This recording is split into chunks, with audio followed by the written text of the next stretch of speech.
30 વર્ષ આટલા સમયમાં તો પેઢીઓ બદલાઈ જાય પણ છોટાઉદેપુરના જેમલગઢ ગામ માટે કંઈ જ બદલાયું નથી।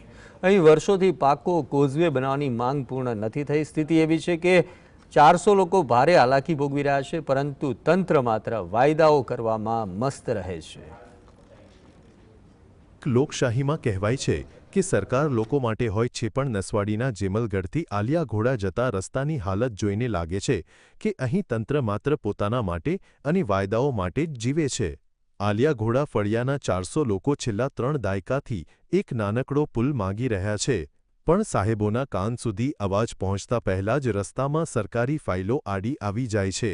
ફળિયામાં 400થી વધુ લોકોની વસ્તી છે, તેમજ 70 જેટલા મકાનો આવેલા છે, જ્યારે નસવાડી તાલુકા અને નર્મદા જિલ્લાને જોડતો રસ્તો પણ આવેલો છે। અમારે આ નાળાની પણ બહુ મુશ્કેલ પડે છે। ચોમાસાની અંદર આવણ જાવણ માટે બહુ તકલીફ પડે છે।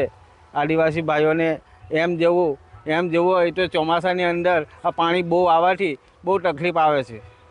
નિશાળે આવે તો બાળકોને હામીતે રહેવું પડે, હામીતે કલાક 2 કલાક ઊભા રહેવું પડે, તો બાળકોને લીધે બહુ અમારે પણ ત્રાસ કરવો પડે છે।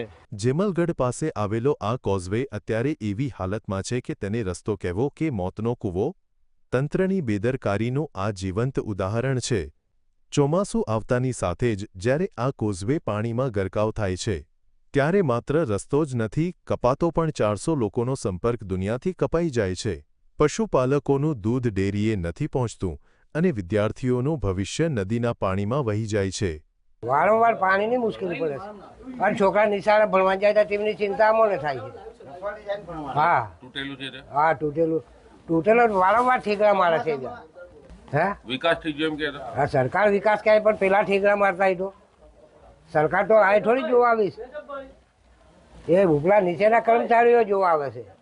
પડે છે છોકરાઓ નસવાડી જાય તો નારું પાણી ઉપર જાય એટલે આવવાની બહુ મુશ્કેલી છે છોકરોને। કારક રાત બી રહેવું પડે વરસાદમાં છોકરોને। સાંજના પાના જો મોડા છૂટા અને પાણી આવી જાય તો વરસાદમાં રાત રહેવું પડે છોકરોને એમ।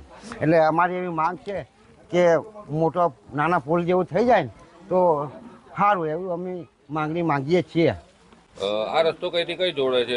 જમાલગઢના પેટા ફળિયાથી જમાલગઢ નીકળે, આલિયા ઘોડાથી જમાલગઢ નીકળે અને કંકુવાસા નસવાડી છોકરાઓ ભણવા જાય। નસવાડી ભણવા ગયેલા વિદ્યાર્થીઓ જ્યારે સાંજે ઘરે પરત ફરે અને નદીમાં પૂર હોય, ત્યારે તેમણે જેમલગઢમાં જ રાત વિતાવવી પડે છે। કહેવાતા વિકસિત ગુજરાતમાં છેવાડાના લોકોની આ દયનીય સ્થિતિ છે।